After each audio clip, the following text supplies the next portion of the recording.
Good morning and welcome to the morning news. I am Margaret Tobbin. Vice President Jane Nana Opoku Adjumong has welcomed the Vice President of Colombia, Francia Elena Marquez Mina, to Ghana for a 2-day official visit. The visit aims to strengthen cooperation between the two nations, focusing on trade, investment, technology, and development. Vice President Jane Nana Opoku Adjumong on Thursday, December 11, welcomed the Vice President of Colombia to the Jubilee House. Her 2-day official visit aims to strengthen cooperation between the two countries with a focus on trade, investment, technology, and development. The two leaders held discussions on deepening Ghana-Colombia relations and exploring areas of mutual interest to drive shared economic progress. Vice President Opoku Adjumong outlined key sectors in Ghana where enhanced collaboration is needed, including education, agriculture, energy, and tourism. I'm therefore particularly pleased to know that you were accompanied by a business delegation, and welcome all of you too.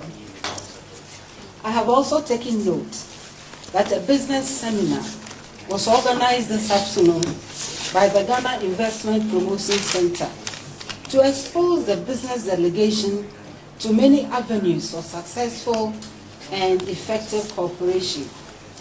Equally significant is the prospect of deepening economic cooperation.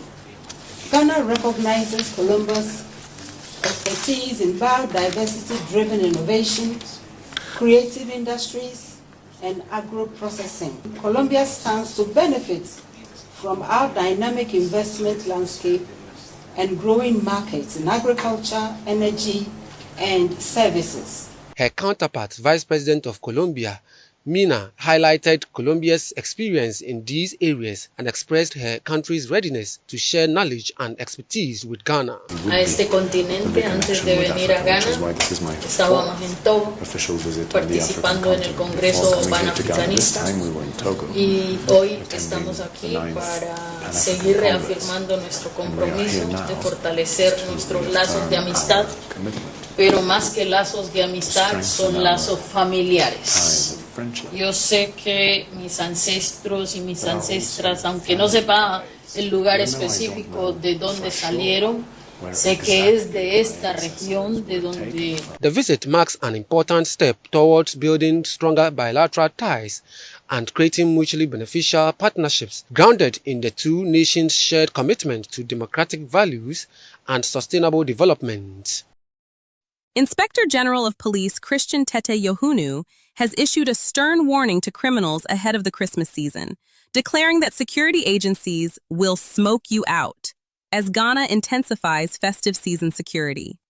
He gave the warning at the Black Star Square after the Ghana Armed Forces, Police Service, Fire Service, Immigration Service, Prison Service, Customs Division, and other allied agencies staged a major coordinated show of force across key routes in Accra.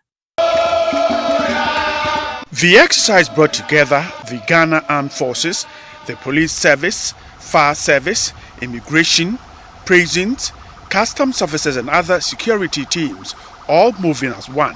5 teams hit different parts of the city in a neatly arranged convoys. Team Alpha drove towards Kaswa, Bravo headed for Amasama, Charlie climbed the Ebiri stretch, Delta moved towards Aflao, and Echo patrolled the Accra-Afienya road. After hours of patrolling, the teams returned to the Black Star Square, where their commanders congratulated them for a smooth exercise.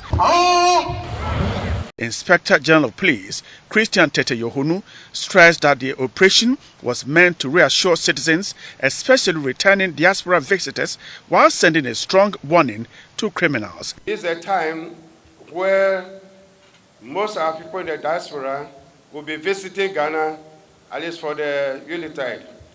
And it is in good order that we give this assurance to them that we are ever ready to protect them.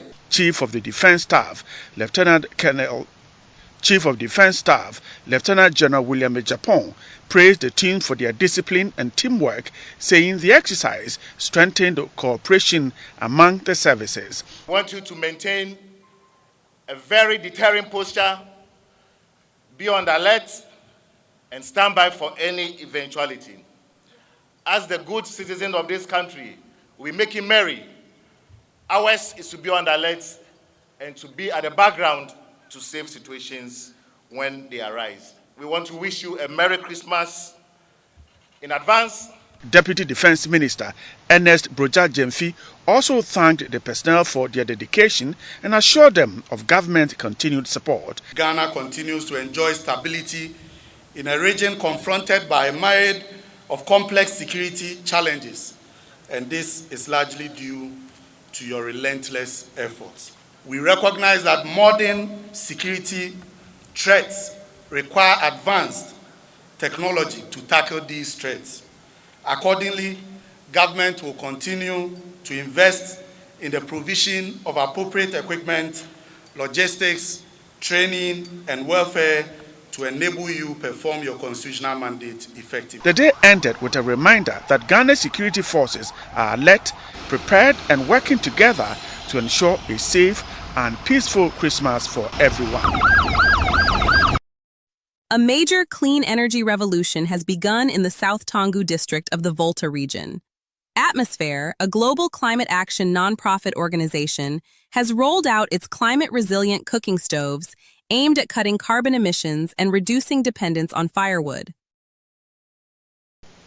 The project, hosted by FISO in Ghana, Sogakope, is expected to lead the establishment of a new clean stove manufacturing in the district. This will create jobs both for the youth and women of the district, promoting environmental sustainability. The Atmosphere's Clean Cooking Stove initiative seeks to reduce dependence on firewood and charcoal for cooking. The new stove, made from stainless steel, reduces fuel consumption by up to 80% and smoke emissions as compared to the traditional 3-stone fires. And with the Wonder Box, food continues cooking without additional heat, making cooking safer, healthier, and more efficient. Atmosphere, originally known for its climate offset work, has scaled its efforts across the globe, focusing on clean cook stove technologies, carbon-saving innovations, and community-based climate solutions. In several countries, Atmosphere has established local factories to assemble the Save 80 stove, a model that South Tongu may soon replicate. The team lead for clean cooking, Julius Wiebe, said the approach goes beyond cleaner cooking but also supports livelihoods, strengthens climate resilience, and promotes sustainable development. It might seem like a low-tech solution, but the benefit of this rather simple but very long-lasting technology is doing something against climate change. The respiratory health improves. We have a study published in Nature magazine that shows that the respiratory health of women and kids in particular that are often at home improves right after they start cooking with it. And then, of course, there's also savings from the firewood they use, so they might be able to save some money if they buy it, or time if they scavenger.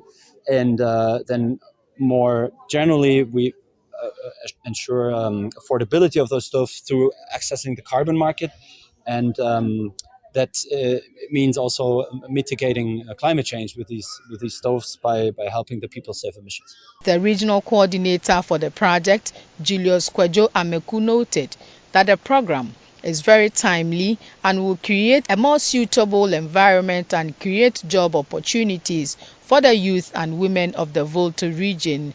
I want this to be a nationwide business where we can distribute to various households.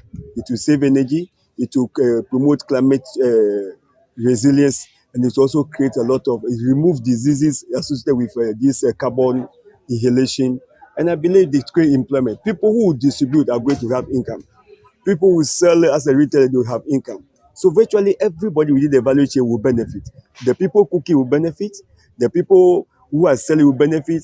Even in the nation, Ghana and the world over, because then we will not produce a lot of carbon dioxide or carbon monoxide, which will affect the climate.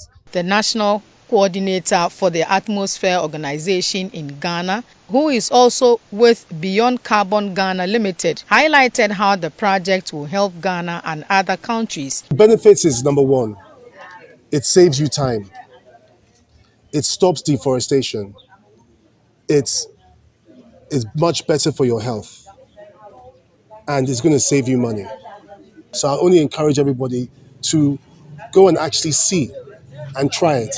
And they will also see what I've seen today, which is an excellent product that needs to be introduced into every household in Ghana. The Energy Commission, which regulates these products, was present and assured that the country is opened for business, but they will examine the product for further action. We are here because we wanted to see how the stove actually is being operated on the ground and also see the reactions from the local people as the stove is being used. So that is the main reason why we came here, to see its real life use on the ground. And then from the engagement, we realized that indeed there is potentially fuel savings. This will be confirmed further on based on lab tests that is currently being run to really establish its efficiency in comparison to baseline technologies such as a coal pot or the tree stone fire. So that is yet to be established. Stakeholders present at the engagement commended the initiative as a timely intervention that will reduce pressure on the environment, protect forests, and save money spent on charcoal and firewood. The Upper West region has recorded 22 deaths from road accidents in the third quarter of 2025, according to the regional director of the National Road Safety Authority.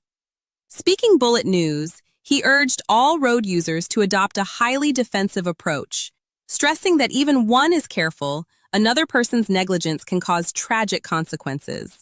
The Upper West Regional Director of the Road Safety Authority, Mohammed Samad, said, despite rising national road accident statistics, the Upper West region continues to intensify public education efforts, resulting in some improvements. He disclosed that road crashes in the region dropped from 82 in the third quarter of 2024 to 62 in the same period of 2025, representing a 19.51% decrease. However, some indicators remain concerning. While the region recorded 22 deaths during the third quarter of both 2024 and 2025, injury cases increased from 112 in 2024 to 121 in 2025, marking an 8.04% rise. Mr. Samad described the upward trend in injuries as worrying, noting that the NRSA is working with stakeholders to reduce crashes, injuries, and fatalities, especially as the festive season approaches. We have to advise our road users to be more or less defensive. Whether you are a pedestrian, you are a rider on a motorcycle or a motorbike, a tricycle, you are in a car or any vehicle of the source, once you find yourself within the road environment, we advise that you be defensive. Because you may do everything right and yet somebody's action and inactions can cost you even your life or serious injury, or you will crash. And then to avoid all this, we go around teaching people and whatnot. So after all these things that we keep talking about, every year, year in, year out, we still have crashes occurring during this unitide period. The regional director appealed to all drivers to remain cautious and avoid overspeeding. Speed kills. So you kill the speed before the speed kills you. So the best way to defend is to what? Attack. So you should move within the speed limits in town, out of town, on the highway. Now look at the speed limits. In towns, where the places are congested, we advise that you go by 30 kilometers per hour. And those who are riding motorbikes, we keep telling them they should put on crash helmets. Then aside that, make sure that the motorbike is duly registered. Well, these are the times that a lot of people lose their motorbikes that are not registered. And when they are taken, it becomes very difficult for you to get them because they are not registered. Mohammed Samad also expressed concern over the increasing number of stray animals in towns and urban centers across the region. He noted that these animals contribute to many crashes and pose a danger to both motorists and pedestrians. He warned that the authority, in collaboration with relevant agencies, will work to curb the practice of allowing animals to roam freely in populated areas. Realize that some people are raising cattle in our big towns now and cities. And sometimes when they get out there, they become a problem to road users. Keep crossing here and there. So what we say is, if you are raising such animals, please, we don't want them on our roads. Confine them to a place where they can be eaten without actually loitering about on our roads and creating problems for us. President John Dramani Mahama has asked the Majority Leader Mahama Ayariga and Majority Chief Whip in Parliament Roxanne Nelson Dafamekpour to withdraw a private member's bill seeking to repeal the Office of the Special Prosecutor Act. The President's request comes after his public endorsement of the OSP as a key institution in Ghana's fight against corruption. President John Dramani Mahama earlier urged the OSP to improve its efficiency and accelerate investigations to boost public confidence in its work. The unique thing about that office is it is the only anti-corruption agency that has prosecutorial powers to be able to prosecute themselves without going through the Attorney General. And so people had mistrust with the Attorney General because the Attorney General normally is a member of government and is a minister of state. And so they believe that the Attorney General will be very reluctant to prosecute his own. But if there's an independent office like the Office of the Special Prosecutor, it won't matter who you are. The controversial repeal bill introduced by the NDC MPs on December 8 proposed returning full prosecutorial authority over corruption cases to the Attorney General. Sponsors of the bill argued that the OSP has faced structural and constitutional challenges, duplication of prosecutorial functions, and high operational cost over the past 8 years. Critics of the bill have called for patience, emphasizing that the OSP plays a critical role in promoting transparency and good governance. To all extents and purposes, that office has had the staffing from January 2024. That's 2 years. And if you see what they have achieved in that time, I think they've done remarkably well. Compared with other similar peers, which have been there for 18 years, 30 years, and 140 plus years, I don't think we should be attempting to compare and say they've done nothing. The president also reaffirmed that dismantling the office at this stage could undermine Ghana's anti-corruption framework. Presidential spokesperson Felix Kwachio-Fosu confirmed the president's request and reiterated the government's commitment to strengthening institutions that fight corruption. President also reiterates his call on the Office of the Special Prosecutor to do more to boost public confidence and tackle corruption in line with the objectives informing the establishment of the office. Thanks so much for joining us this morning. There is more news on bullettvonline.com. I am Margaret Tobbin. Thanks for watching.